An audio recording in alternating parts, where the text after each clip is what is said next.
Olá, pessoal, tudo bom? Professora Vanessa, mais uma aula de PW2, Programação Web na Veia. E aí, amiga?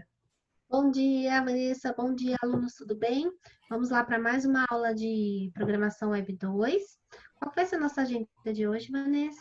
Hoje a gente vai falar de vetor. Vocês já devem ter visto vetor em programação, que é aquela estrutura de dados que ela armazena várias variáveis, vamos assim dizer, né? Ela tem várias variáveis dentro dela.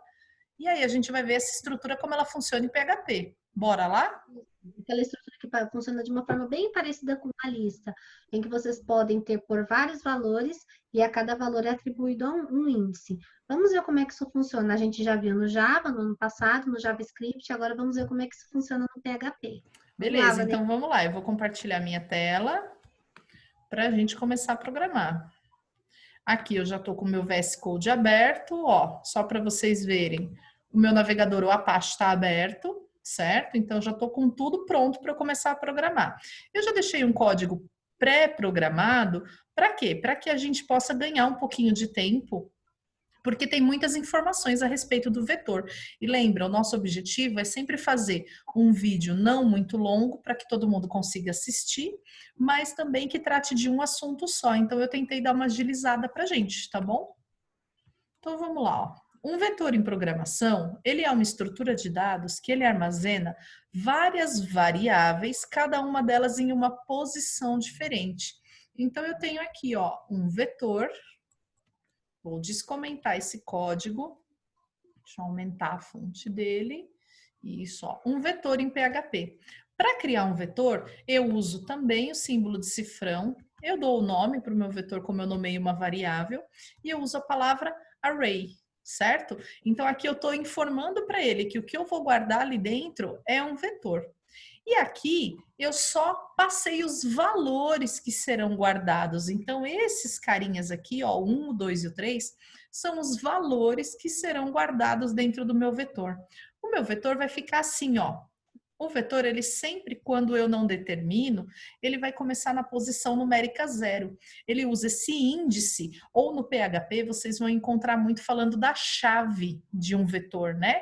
O índice, a chave, mas é a identificação daquela posição dentro do vetor. Então, ó, a posição 0 guardou o valor número 1, a posição 1 guardou o número 2, a posição 2 guardou o número 3. Para imprimir um vetor, eu tenho alguns recursos. Um deles é essa função aqui, ó, o print underline R. O que essa função faz para a gente? Ela vai pegar o nosso vetor, vai criar uma estrutura e vai imprimir, vai mostrar os valores do nosso vetor. Ela não tem uma saída, uma apresentação muito bonita, formatada. Ela tem mais a finalidade de mostrar para a gente o nosso vetor para nós programadores. Para o usuário, ela não é uma saída muito bonita, tá Vanessa, certo? eu consigo imprimir um vetor sem precisar fazer um laço de repetição? Não, eu não consigo imprimir o vetor inteiro sem passar por uma estrutura de repetição. Imprimir só uma posição eu até consigo, né? Mas aí eu teria que imprimir uma por uma. Eu teria que fazer o trabalho que o laço de repetição faz. Eu teria que repetir o código. Já o laço de repetição, eu faço essa instrução uma vez e ele repete para mim. Então, o laço de repetição aqui é fundamental. Qualquer laço de repetição dá para percorrer um vetor. Tem alguns vetores que têm um detalhe, que aí a gente vai ver um jeito melhor para fazer isso. Mas vamos ver esse vetor aqui, só para a gente ver esse posicionamento dele aqui, ó. Então eu vou salvar, porque eu descomentei. Esse projeto, eu vou chamar ele aqui, então eu vou apagar ali o dashboard. A minha pasta chama vetor for it. Aí você fala, o que é for it? Calma que a gente chega lá, calma, jovem. E aí ele vai carregar e olha lá o meu vetor. Aí eu vou dar um zoom no meu navegador e aqui, ó, nesse tamanho já tá um tamanho legal, ó. Então ele já diz para mim, ó, é um array, é um vetor, não é uma estrutura única, né, como uma variável. E tá aqui, ó, posição 0, o valor 1, a posição 1, o valor 2, a posição 2, o valor 3. Sempre que tá entre colchetes é a posição, é o índice, tá certo? E aqui vem a setinha de atribuição de valor, que é o sinal de igual e o sinal de maior, certo? É esse símbolo que o PHP usa para atribuir o valor. E aqui vem sempre o valor, beleza? Então, eu posso dizer, ó, é um vetor de 1, 2, 3 posições, que começa no 0 e vai até o 2. 0, 1, 2, um vetor de 3 posições, certo? Vamos ver mais operações com vetor? Então, vamos lá, ó. Aqui eu estou criando um segundo vetor. Olha lá, eu criei o meu vetor 2.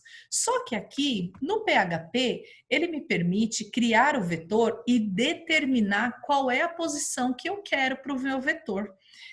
Aqui no primeiro vetor, eu não determinei a posição, eu simplesmente criei o vetor e dei os valores. Então, ele já criou a posição inicial, que é o 0. Mas no vetor 2, não foi isso que eu fiz. Eu disse quais eram as posições. Então, aqui o número 5 é a posição 5 e o valor 1. A posição 7 e o valor 2. A posição 9 e o valor 3. E perceba que para determinar isso, eu usei o mesmo símbolo da setinha, que é o igual maior. Então, o que veio antes é a posição e o que vem depois é o valor, o conteúdo, que ele pode guardar qualquer valor, uma string, um double, um float, um boolean, tá certo? Deixa eu te fazer uma pergunta. Eu usei a posição 5, 7 e 9 desse vetor. Ele criou um vetor de 0 a 9 e deixou as outras posições em branco? Ou ele criou aleatoriamente apenas as posições que eu pedi, a 5, a 7 e a 9? Ele criou só as posições que você pediu. Ele, quando eu determino as posições, ele vai criar o vetor do jeito que eu quero. Ele não vai criar a posição 0, a 1, a 2, a 3, a 4, nem a 6 e nem a 8. Ele não vai criar essas posições para ele. Nesse momento, não existem.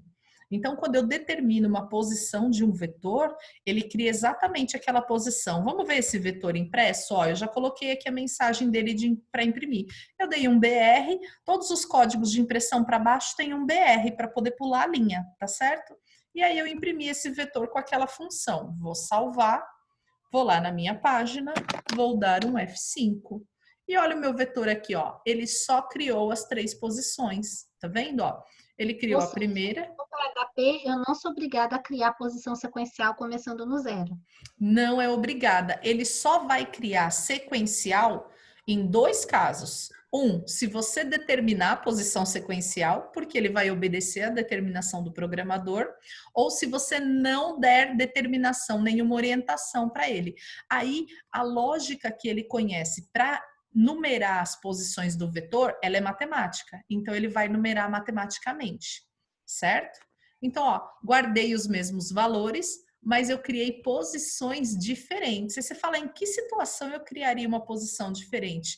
Não sei, de repente você vai puxar um dado do banco de dados e o usuário excluiu um registro. Ele excluiu o registro número 6. Então, por que eu criaria a posição 6 se ela não vai ter nada guardada dentro dela? Então, eu criaria um vetor com as posições que eu tenho no banco de dados. Faz mais sentido do que eu criar uma posição, olho no banco de dados, não tem ninguém, eu deixo ela vazia. É bem melhor criar com os valores que eu possuo.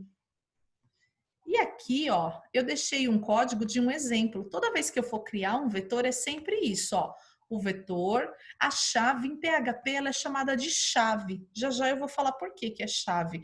Mas a chave, o índice, é ela que determina qual é a posição do vetor. Ela é quem vai identificar para mim na programação. E aqui eu tenho um outro vetor criado. Você fala, nossa, professora, mas olha o que tem de diferente nesse vetor. Eu determinei as posições do mesmo jeito, só que tem uma posição diferente ali, hein? Tem uma posição entre aspas. Por quê? Porque o PHP aceita uma posição que seja uma string. Olha que coisa, para mim, fantástica. Porque ele aceita agora que eu crie um vetor e crie as posições não só usando números, mas eu dê nomes às minhas posições, que vão fazer mais sentido a minha programação. Então, olha só, eu criei um vetor com as posições 1, 2 e oi. E ele eu guardei a B e C. E imprimir esse vetor. Vamos ver como é que esse vetor ficou com essa posição textual? Olha lá, 1, 2 e oi. Então, o PHP aceita que eu crie vetores com posições ordenadas por ele, sem ordem, que aí eu determino, e também posições de texto. Eu também posso usar textos para nomear as minhas posições dos meus vetores. Ou Tá? seja, Vanessa, ele funciona como se fosse uma tabela. O índice Exatamente. o índice da minha coluna pode ser o que eu precisar, não é isso? Exatamente. Eu poderia ter aqui, se eu vou trazer, por exemplo, os dados de um cliente no banco de dados, eu não tenho índices que nomeiam as colunas, mas eu tenho palavras, eu tenho código cliente, nome cliente. Então, eu posso criar essas posições no meu vetor aqui. E aí, o meu vetor vai fazer muito mais sentido para mim, programador, porque ele vai ter o nome do campo da tabela, por exemplo, certo? E aí, olha um exemplo aqui, ó. Eu criei um outro vetor chamado cliente. E aí eu criei o campo código, nome e CPF. São 3 posições no meu vetor. E eu dei os valores, o código 1, o nome José e o CPF dele. E aqui eu estou imprimindo ele, ó. Vamos olhar como é que ele ficou. Ó, a posição código 1, a posição nome José, a posição CPF, o CPF do vetor do cliente. Então perceba que criar o vetor assim, ele ajuda na minha programação, no tipo de situação que eu estiver desenvolvendo. Isso é muito bom, ajuda bastante. Quando eu quiser Principalmente chamar, para aproveitar dados de que vêm de outros lugares, dados legados, que você herda de uma nossa, tabela ou de uma ajuda JSON, que eles bastante. vão ver no futuro. Ajuda bastante, principalmente quando a gente vai receber dados. Por exemplo, o seu sistema vai receber dados de outro sistema. Esses dados, eles vão vir ou no formato de uma JSON, né, que a gente vai ver mais para frente o que é, ou eles vêm no formato de um objeto, e aí ele vem uma lista de objetos, ou um vetor de objetos, e a gente vai ver orientação objeto, ou ele vem num vetor simples, um vetor puro, e vem desse jeito, com os índices textuais.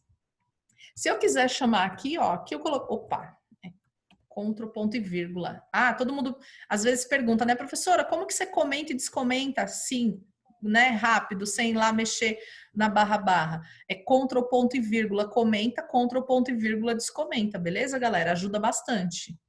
Ó, aqui eu tô chamando o cliente, ó, que é o vetor, e entre colchetes e apóstrofo, não é aspas duplas, aqui faz diferença, tem que ser apóstrofo, certo?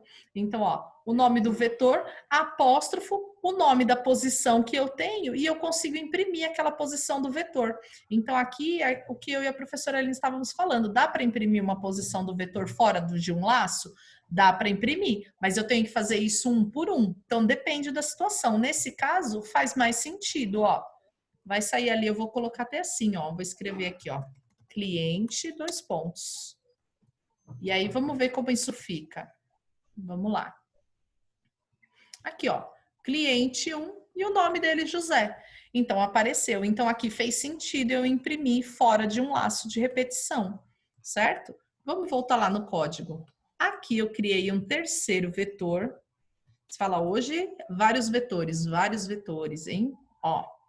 E olha só o que eu fiz nesse... Muitos exemplos. Olha só o que eu fiz nesse terceiro vetor. Eu criei a posição 5, a posição 12 e a posição A. E eu guardei os valores 1, 2 e 3, certo? E aí eu vou executar esse vetor para ver como é que ele fica. Vamos olhar esse vetor. Tá aqui, ó. Posição 5, posição 12, posição A, certo? Até aqui um vetor normal. Os vetores em PHP, eles permitem que eu possa adicionar elementos mesmo depois de criado. Por exemplo, você cria um vetor lá no Java ou em algumas outras linguagens que são fortemente tipadas e você tem que no começo da declaração já dizer, olha, vou precisar de um vetor de 10 posições. Aqui, eu criei o vetor com 3 posições, mas agora eu preciso de uma quarta posição. Eu vou adicionar um elemento nessa quarta posição. Ó, eu coloco o nome do vetor, colchete, dentro do colchete eu não coloco nada e eu estou adicionando o elemento 56. Eu vou trocar para o elemento 4 para ficar igual, né? Ficar na sequência 1, 2, 3, 4. Então, eu estou adicionando o elemento 4. E agora, eu pergunto para você, em que posição, eu não determinei a posição, eu determinei as posições quando eu criei o vetor, mas agora eu não estou determinando a posição. Em que posição ele vai colocar o valor número 4? E aí, Aline, você acha que em qual posição? No 0, porque não tem a posição 0. Ele vai colocar no 6. No final. No final, ele vai colocar a posição B, porque aqui a última posição é um texto, pode ser que ele queira colocar na posição B. Vamos ver em que posição ele coloca? Ó, Só isso, sem spoiler, mostra sem lá. spoiler, vou mostrar. Aí eu vou descomentar aqui a impressão, ó. Então, ó, ali criou o vetor, imprimiu o vetor. Agora eu estou adicionando o elemento 4 e coloquei uma linha. Depois de inserir o elemento 4, eu estou imprimindo o vetor de novo. Vou salvar. Vou dar um F5, opa, lá na página. E em que posição ele vai colocar o elemento 4? Depois de inserir o elemento 4, olha aqui, 13. Ele não voltou o vetor lá no 0 e ficou comparando qual posição tinha, não tinha. Ele não entende a ordem alfabética, então ele não vai colocar o B, certo? A ordem que o nosso computador, que o processamento da linguagem entende, ela é numérica. Então, o que ele faz? Ele, quando eu adiciono um elemento e não digo a posição, ele olha para o elemento anterior e vê qual é o índice. Ele olhou, viu que era um índice de texto, ele voltou mais um. E aí ele viu aqui, ó, 12. Então agora ele vai colocar o elemento na posição 13. Ele não volta e vai verificando, porque isso demandaria muito tempo de processamento. Então ele vai voltando, procurando uma posição numérica. Se ele varrer o vetor e não encontrar posição numérica, aí ele vai colocar o 0, tá certo? Mas ele sempre vai da posição numérica em diante. E aqui, ó, aqui eu já estou determinando uma posição. Então, aqui, ó, eu estou adicionando um elemento sem determinar a posição, e aqui eu estou adicionando um elemento e determinando a sua posição, certo? Aí aqui eu vou tirar o comentário, que aqui eu estou imprimindo ele depois de inserir a posição do elemento X. Só que eu vou trocar o número por 5. Porque eu inseri os números bonitinhos, né? Então, vamos lá. Vamos ver como que ele fica agora com o 5. Olha lá, ó. Aí ele adicionou a posição textual, certo? Então, quando eu informo a posição textual, ele obedece o texto. Quando eu não informo, ele procura o último valor numérico e começa a inserir os elementos ali. Aí, pode ser que do mesmo jeito que eu queira adicionar um elemento no vetor, eu queira remover um elemento do vetor. Então, eu tenho aqui, ó, o nome do meu vetor e entre colchetes a posição que eu quero remover. Muito cuidado com isso, porque é muito importante informar a posição que você quer remover. Se você não informar a posição, você vai remover o vetor inteiro e aí o seu vetor deixa de existir. Então, tomem cuidado com isso, ó. Estou removendo a posição 5 do vetor, então vamos imprimir o vetor para ver a posição 5. Opa, só que aqui eu vou comentar essa linha por enquanto. Aqui. Tá aqui, ó, sem a posição 5, certo? Então, aqui eu consigo, do mesmo jeito que eu consigo adicionar uma posição no final do vetor, eu consigo remover uma posição em qualquer uma, mas eu preciso informar a posição, porque, ó, é o código que eu comentei aqui embaixo, ó. Eu vou tirar esse daqui. Se eu não informar aqui, ó, a posição do vetor, eu estou limpando o vetor inteiro, eu estou eliminando ele, tá certo? Então, tomem cuidado, essa linha eu vou deixar comentada, e aqui tem uma impressão só para vocês verem que isso dá errado, vai dar uma mensagem de erro. Aí, aqui, eu tenho um novo vetor, ó, vetor com 4 posições. Eu não determinei a posição, então ele criou posições numéricas. Quando eu tenho um vetor com posições numéricas, eu vou até tirar esse daqui, que vocês já conhecem, como eu imprimo com print R. Quando eu tenho um vetor de posições numéricas, vocês já conhecem os nossos bons e amigos laços de repetição. Eu posso usar os laços de repetição para percorrer o meu vetor, tá certo? Geralmente a gente usa o for. E o for, ele é o queridinho quando a gente vai usar com laços, com vetores. Por quê? Porque quando eu tenho um vetor de posição numérica, eu sei onde o vetor começa, onde o vetor termina. Então, eu já sei que eu tenho o meu inicializador, a minha condição de parada e o meu incremento. E aí, aqui dentro, eu imprimo o meu vetor. Então, o laço fora aqui, ele ajuda bastante, ele dá um ganho para a gente de produtividade com os outros laços, porque ele já tem como informar todos esses dados, então fica fácil imprimir, ó. Então, eu imprimi uma posição do lado da outra com tracinho. Então, vamos lá. Tá aqui, ó. 1, 2, 3 e 4. Ele imprimiu o conteúdo daquele vetor, certo? Eu não imprimi os índices. Eu poderia imprimir o índice bonitinho. Por que eu preciso saber imprimir o vetor usando um laço de repetição e não usar só a função printr? Porque você não vai usar a função printr para dar uma saída para o usuário, para mandar uma mensagem para o usuário, para mostrar um dado, né? Saída para o usuário, não dá para usar printr. Print underline R é para nós, programadores, fazermos testes, para verificar se está tudo certo, se o dado está chegando, né? Só uma forma rápida de você conferir o seu vetor e imprimir sem Isso. precisar de um laço convencional. Você quer mostrar o vetor inteiro, você usa o print R e você quer principalmente saber onde, em qual posição cada dado está. Então, é uma ferramenta para o programador. Isso mesmo, galera. É só para o programador. Aí, eu pergunto a você, deixa eu ver até onde vai tudo isso, até aqui. Isso que aqui tem uma linha... Ah, tá. Esse daqui eu vou explicar daqui a pouquinho. Então, ó.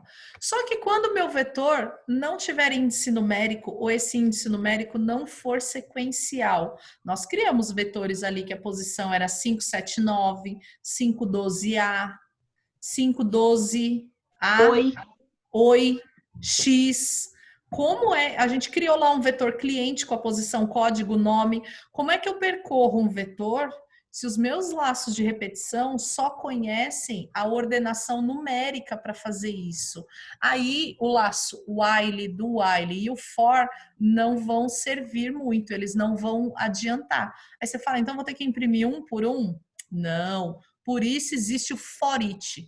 O for each é um laço de repetição que a gente vai utilizar para imprimir estruturas de dados. Uma delas, os vetores, certo? Então, o for each, o que ele faz? Ele percorre uma estrutura de dados do começo ao fim e não importa qual é o começo dela. Então, ele não está preocupado se o índice é número, é texto, se é sequencial. Ele percorre posição por posição do vetor, do começo ao fim, e cada volta do laço ele passa por uma posição. Ele pega o conteúdo daquela posição e guarda numa variável auxiliar. E aí, dentro do laço, eu não uso o vetor, eu uso essa variável auxiliar. A cada volta do laço, essa variável auxiliar, ela se renova com o conteúdo da nova posição que ele está olhando, certo? Então, vamos ver como que isso funciona na prática, ó. For each, aí eu tenho que dizer para ele qual é o vetor que ele vai percorrer. Então, eu disse que é aquele vetor, certo? As, e aqui a minha variável temporária. Essa variável, ela pode ter o nome que quiser. Geralmente, ela tem o nome de valor, de value, conteúdo, mas ela pode ter um nome que faça mais sentido para a informação. E aí eu posso, ó, multiplicar. Eu estou fazendo uma multiplicação aqui, ó. Eu estou exibindo a multiplicação. Você pode fazer qualquer operação, tá certo? Qual é o cuidado? Algumas pessoas acabam, como vai fazer, sei lá, um cálculo matemático, alguma informação assim, acaba fazendo cálculo matemático e reaproveitando essa variável. Se eu reaproveitar como essas linhas aqui de baixo, essa variável, o que ele vai fazer? Ele vai jogar o valor do velo e vai alterar na multiplicação. É a mesma multiplicação que está na linha de cima, só que eu criei em outra variável. Se eu fizer e jogar nela mesma, ele vai pegar esse valor e vai alterar o vetor, certo? Então, eu não costumo fazer, se eu for fazer operação matemática, na mesma variável. Eu sempre faço numa variável alternativa. Você não pode Beleza? perder a referência de qual parte do índice que ele está. Beleza? Então, ele perde essa informação. Então, a gente não costuma, se vai fazer operação matemática, a gente faz numa terceira variável e guarda dentro dela. Fechou? Então, vamos ver como é que esse... Deixa eu ver, eu dei um eco. Ó, eu estou fazendo a multiplicação, exibindo a multiplicação por 2 das posições do meu vetor, beleza? Então, eu vou salvar. Aqui, vou dar um F5, só que foi lá para baixo. Tá aqui, ó. Esse 1 não é, né? Começa aqui. Eu coloquei ao contrário, eu coloquei o resultado e a operação matemática depois, né? Na tabuada é a operação matemática e o resultado depois. Tá aqui, ó. Mas, ó, o 1, o 2, o 3 e o 4, e tá aqui o resultado da operação matemática, certo? Então, ele percorre. Então, o for each é sempre isso. Ele vai percorrer uma estrutura de dados do começo ao fim. Cada volta, ele passa por uma posição do vetor e ele cria uma variável temporária, uma variável auxiliar. Quando ele posiciona, ele tem tipo um apontador, né? Um cursor, um ponteiro que a gente chama. Então, quando ele aponta para essa posição do vetor, ele pega o conteúdo dessa variável e joga na variável auxiliar. Na próxima volta, o apontador dele muda. E aí ele pega o conteúdo dessa variável e joga na auxiliar. É sempre isso que ele vai fazer do começo ao fim. Então, não importa o índice do vetor, se ele é texto, se ele é número, não vai fazer diferença para a gente. E aí, quando ele acaba de imprimir aquela linha inteira, Aquela variável já era, não existe mais. Ela existe só dentro do for each. Certo? Aqui eu estou imprimindo de novo o vetor, ó. E aqui eu estou fazendo exatamente isso que eu falei para vocês, ó. Um vetor com posições... Ah, não, essas posições estão numéricas. Né? Essas estão numéricas, não tem problema. Mas é a mesma coisa, galera. Dá para fazer, acho que eu tenho um outro vetor. Se eu não tiver, dá para a gente fazer um rapidinho aqui, ó. Mas dá uma olhada nesse vetor, ó. Esse vetor, eu não estou pegando só o conteúdo, eu estou criando duas variáveis temporárias. Uma variável para guardar a posição e outra variável para guardar o valor, ó. Duas variáveis temporárias. E aí, quando eu crio nesse formato, ele já sabe que dentro do i ele vai guardar a posição, dentro do velo ele vai guardar o conteúdo. Quer ver, ó? Eu vou trocar esse vetor aqui e vou criar um vetor diferente. Olha só o que eu vou fazer. Vamos criar um vetor, certo? Vou criar um vetor com as posições textuais. Ó, posições textuais. 4. Aí, isso. Opa, dá um tab aqui, bonitinho. Ó. Eu criei o vetor, só troquei. Não vou usar um vetor com posições tradicionais. Olha ele imprimindo o for each, o que ele vai fazer. Lembra que eu falei? Ele percorre o vetor, pega a posição, joga na variável. Aqui eu tenho duas auxiliares. Uma vai ter a posição e outra vai ter o conteúdo desse vetor. Então, vamos olhar como é que isso fica. Ó. Salvei. Vamos no navegador, vou dar um F5. Tá aqui, ó, a chave A, o conteúdo 1, a chave B, a chave C, a chave D. Por isso que no PHP, muitos programadores, você vai encontrar uma bibliografia falando que no PHP vetor não tem índice, tem chave, porque aceita texto. Quando a gente fala de índice na programação, a gente sempre está falando de coisas numéricas. Então, aqui usa a nomenclatura de chave, mas elas querem se referenciar à mesma coisa, é a posição do vetor, certo?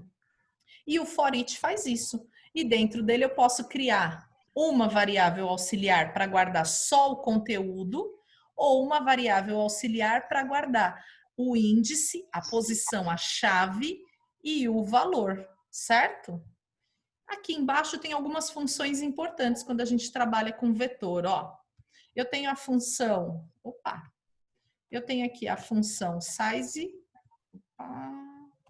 apertei errado. Aqui eu estou imprimindo de novo o vetor, então eu vou apagar porque a gente já imprimiu ele ali dentro, eu não preciso imprimir toda hora, né? Mas ó, a função size, a função count é bem semelhante à função count que a gente tem lá na SQL. Ela vai contar, ela vai dizer o tamanho de um vetor. Por que é importante saber o tamanho de um vetor? Se eu posso adicionar elementos e remover elementos durante a programação, eu preciso em algum momento saber o tamanho daquele vetor, certo? Então isso é importante. Então vamos lá. Tá aqui, ó, o tamanho do vetor, 4 posições, porque eu estou falando desse vetor aqui, certo? Então, ó, dentro da função count, eu coloco o nome do meu vetor e ele tem 4 posições, beleza? Agora, tem um teste aqui embaixo que eu quero ver se vocês estão atentos. Olha o meu vetor, eu coloquei até um nome sugestivo para ele, um array com um teste maluco. Eu não falei para vocês que quando eu pego um vetor e adiciono um elemento, ele procura a última posição e adiciona o elemento na próxima? Então, olha esse vetor. Eu determinei as posições dele. A primeira posição é 13, a segunda posição é 12. Então, eu diminuí, certo?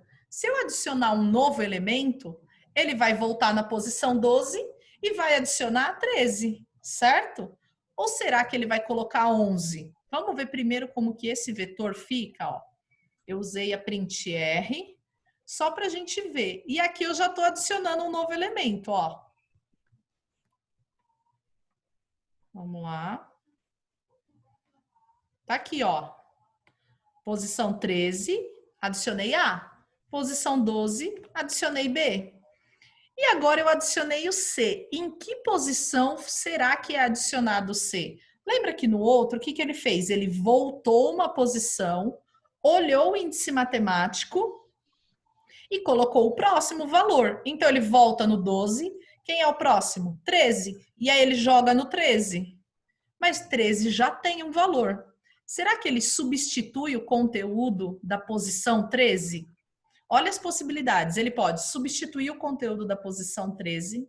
Ele pode ser genial e ver que ele está decrescendo o índice das posições e colocar 11. Ou vai dar uma Pode mensagem colocar na 14. Ele pode pôr na 14, ele volta e vê que tem a 13, então ele põe na 14. Ou ele pode dar uma mensagem de erro, porque ele não consegue. Alguma coisa ele vai fazer. Vamos olhar o que vai acontecer? Ó, eu pulei 3 linhas para ficar em destaque. E aí eu vou imprimir de novo o vetor depois de adicionado esse elemento. Salvei. Vou lá no navegador, F5. E ele adicionou na posição 14, como a professora Aline falou. Ele nunca vai entender uma ordem diferente da ordem crescente matemática. Ele sempre, quando olha a posição para trás, como não tem uma ordem, o que ele vai fazer? Ele vai olhar a posição, então ele viu que era 12, então a próxima seria 13. Mas antes de adicionar na posição 13, que substituiria o valor, ele verificou se ela já existia. Se ela já existe, ele pula mais uma. E aí ele verifica, existe? Não, então pode adicionar. Então é sempre uma verificação quando eu deixo ele criar os elementos. Certo, galera? Isso aí, muito bom. Beleza? Então, ó, como programar não tem outro jeito de aprender, tem que ser programando, nós vamos deixar 2 exercíciozinhos bem simples para vocês mexerem. Um com vetor na forma tradicional, numérica, certo? E com um exercício bem simples, e um para vocês fazerem algo semelhante com esse vetor aqui, ó. Ler os dados de uma pessoa, por exemplo, de um cliente, de um aluno, e armazenar num vetor com posições textuais, tá bom? Esses arquivos, esse arquivo, né? Eu trabalhei com um arquivo só. Esse arquivo vai ficar disponível para vocês, para que vocês possam acessar, junto com 2 exercícios bem simples para vocês fazerem para trabalhar. E tentem fazer um com vetor numérico e um com vetor textual, para que vocês vejam as 2 formas de utilização dos vetores em PHP. Exatamente, é importante a prática para vocês aprenderem. A gente pode fazer o vídeo, elaborar exercício, mas se vocês não tentarem fazer, não vão conseguir. Para aqueles alunos que estão sem computador, tentem fazer grupos, um faz e vai fazendo junto com os outros, vocês podem criar as equipes de vocês, e nós duas estamos disponíveis, cada uma no canal da sua disciplina, da sua turma, via chat e via videochamada, se vocês assim preferirem. Podemos tirar as dúvidas de forma coletiva ou de forma individual, tá bom? Vamos praticar, porque é a forma que a gente tem de aprender, tá É bom? verdade, isso mesmo. Nós estamos disponíveis, galera. Precisou, Bons só chamar. estudos, Bons bons estudos estudos, e a gente tá aí para o que vocês precisarem, e tá se bom? cuidem. É Tchau, isso tchau. aí. Bora programar PHP, galera. Tchau, tchau. Tchau, galera.